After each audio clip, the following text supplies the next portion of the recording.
Okay, welcome everyone. इस video के अंदर में हम क्लास 9 के लिए Gujarat secondary and higher secondary education board के द्वारा जो गांधीनगर से पेपर रिलीज़ हुआ है उसका हम सॉल्यूशन देखने वाले हैं। ये पेपर आप देख सकते हो कि ओरिजिनल पेपर है 2022 के लिए। 25 अगस्त को ये रिलीज़ हुआ है। क्वेश्चन बैंक नंबर 2 है, तो आपके एग्ज़ाम के लिए बहुत ज़्यादा इंपॉर्टेंट है। इसके अंदर लिखा हुआ है कि total 25 questions are given in a section A. तो ये सारे के सारे सबसे पहले सेक्शन ए को सॉल्व करना स्टार्ट करते हैं। मैं आपको बता दूं, आपके स्कूल के एग्ज़ाम्स के अंदर जो मिड टर्म की एग्ज़ाम होने वाली है और जो लास्ट में एंड टर्म की एग्ज़ाम होने वाली है उसके अंदर में इसमें से क्वेश्चंस आपको डेफिनेटली देखने को मिलेंगे, क्योंकि ये बोर्ड के द्वारा पब्लिश पेपर है। तो okay, now the starting from the question number 1। What type of mixture is salt and sulfur? Homogeneous, saturated, heterogeneous and none of this. तो इसका जो राइट आंसर हो जाता है वो आपका है heterogeneous mixture, because salt and sulphur आपस में कभी भी कंबाइन नहीं होते, तो वो हेट्रोजीनियस मिक्सचर फॉर्म करेंगे।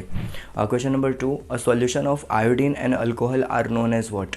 अल्कोहल और आयोडीन के सॉल्यूशन को आप क्या बोलोगे, ये भी पूछा हुआ है इस क्वेश्चन में। ऑप्शन ए है tincture of iodine, B milk of magnesia, option number C के अंदर में इंडोफॉर्म और ऑप्शन नंबर डी के अंदर में इंडोल्कोहल। ठीक है, तो right answer for this question is tincture of iodine. Iodine के साथ में अगर अल्कोहल मिक्स होता है तो ये टिंचर ऑफ आयोडीन नाम का सॉल्यूशन बनाता है। ये बहुत ज़्यादा इंपॉर्टेंट क्वेश्चन है, आपको याद रखना पड़ेगा।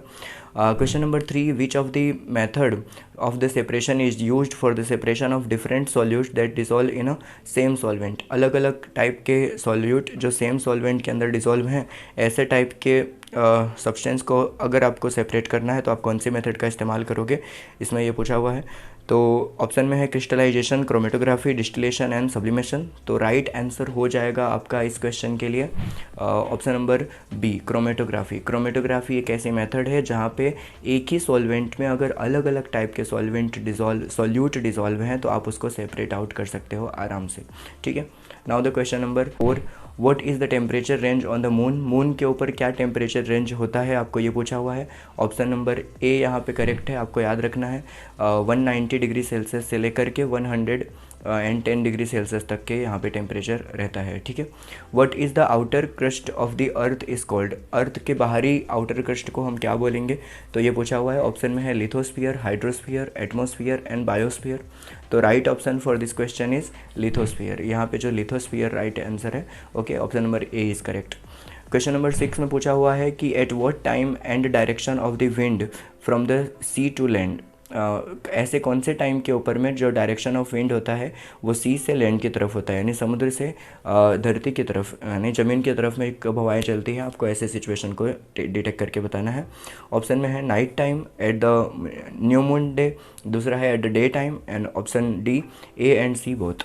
तो राइट आंसर हो जाएगा इस क्वेश्चन के लिए at the day time. Day time के अंदर में भी जो आपका है सी से लैंड की तरफ में हवाएं चलती हैं। ठीक है, question number 7, which is the only non metal is that liquid state in a room temperature? Room temperature के ऊपर में आपका जो ऐसा नॉन मेटल है जो लिक्विड स्टेट में रहता है, आपको बताना है।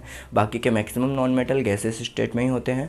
तो यहाँ पे राइट आंसर में है ब्रोमाइन। बाकी के मर्क्यूरी, अगर आपको लग रहा है तो मर्क्यूरी एक मेटल है, हालांकि वो भी नॉर्मल रूम टेम्परेचर पे लिक्विड स्टेट में ही रहता है। ठीक है, now the question number 8, what is the inter conversion of the state of matter is called? State of matter के इंटर कन्वर्जन की प्रोसेस को हम क्या बोलते हैं, आपको ये पूछा हुआ है। Physical change, chemical change, A and B both and none of this. तो interconversion of change of metal में जब कभी भी ऐसा होता है तो वो इरिवर्सिबल नहीं बल्कि रिवर्सिबल है और उसमें कोई भी न्यू सब्सटेंस फॉर्म नहीं होता, इसकी वजह से उसको हम फिजिकल चेंज ही बोलेंगे। 8th का आंसर जो आज आपका हो जाता है वो है आपका फिजिकल चेंज, ए। ठीक है, now the question number 9, how much part of the earth is covered with water? Earth का कितना पार्ट वाटर से कवर्ड है, आपको ये बताना है।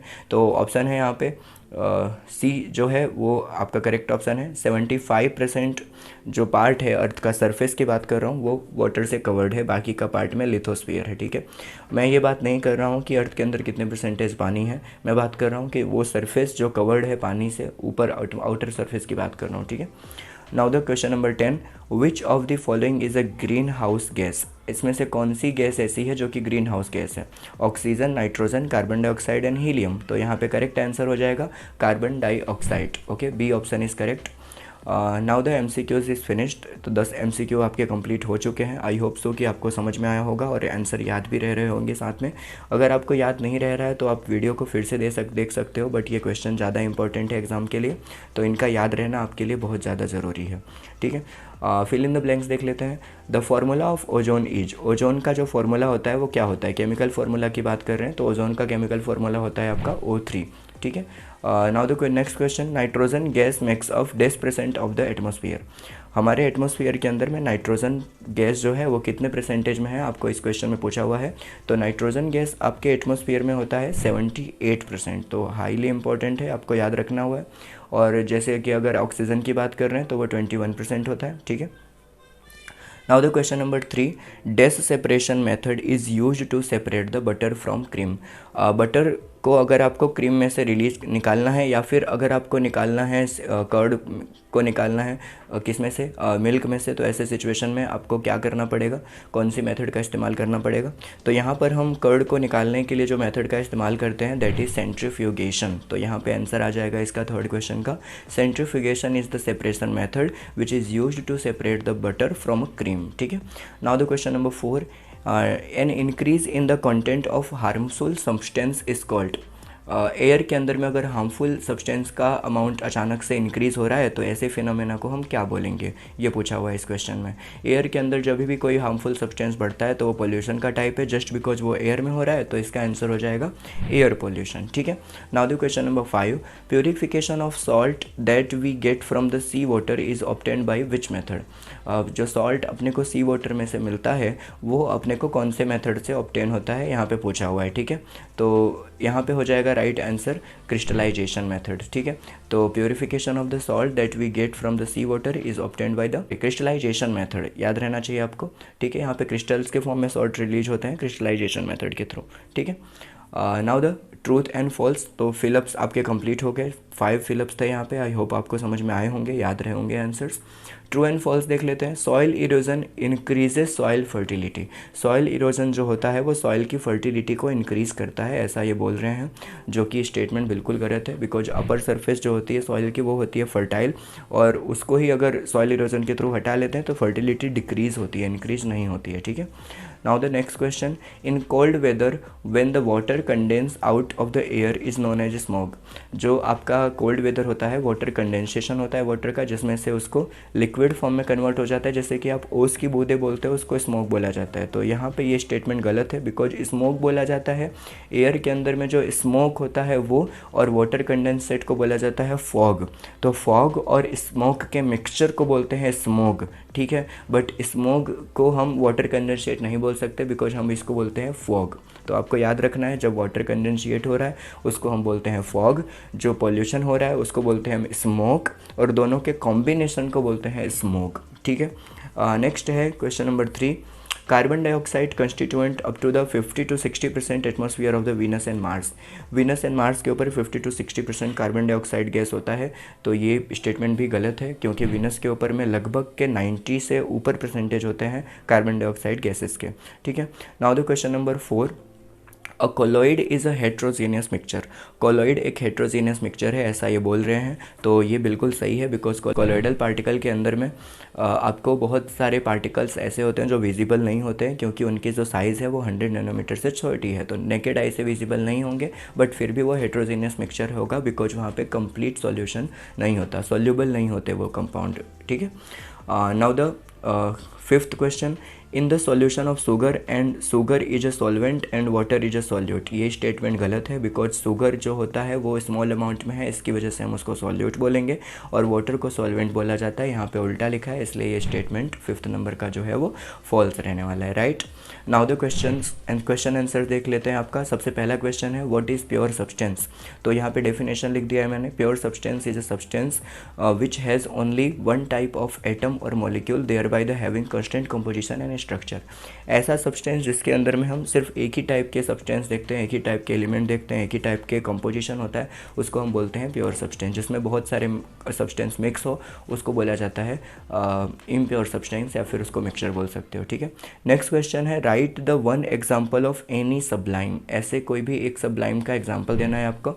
तो एग्जाम्पल्स है सबलाइम के आपके naphthalene, camphor and dry ice. तो आपको याद रखना है कौन से एग्जाम्पल है, naphthalene, camphor and dry ice are the example of sublime. ठीक है, now the question number 3, who was the first scientist to use the term element. पहली बार एलिमेंट टर्म का इस्तेमाल किसने किया था? तो आंसर है रॉबर्ट बॉयल। और कब किया था? तो 1661 के अंदर में। ठीक है, क्वेश्चन नंबर 4 पूछा हुआ है कि what is the full form of CFC। CFC जो कि इस्तेमाल होता है रेफ्रिजरेटर के अंदर में और एयर कंडीशनर के अंदर में ओजोन गैस के लिए, जो हार्मफुल भी है। इसका फुल फॉर्म पूछा हुआ है। तो CFC का फुल फॉर्म होता है आपका क्लोरोफ्लोरोकार्बन। ठीक है, तो हाईली इंपॉर्टेंट क्वेश्चन है ये भी।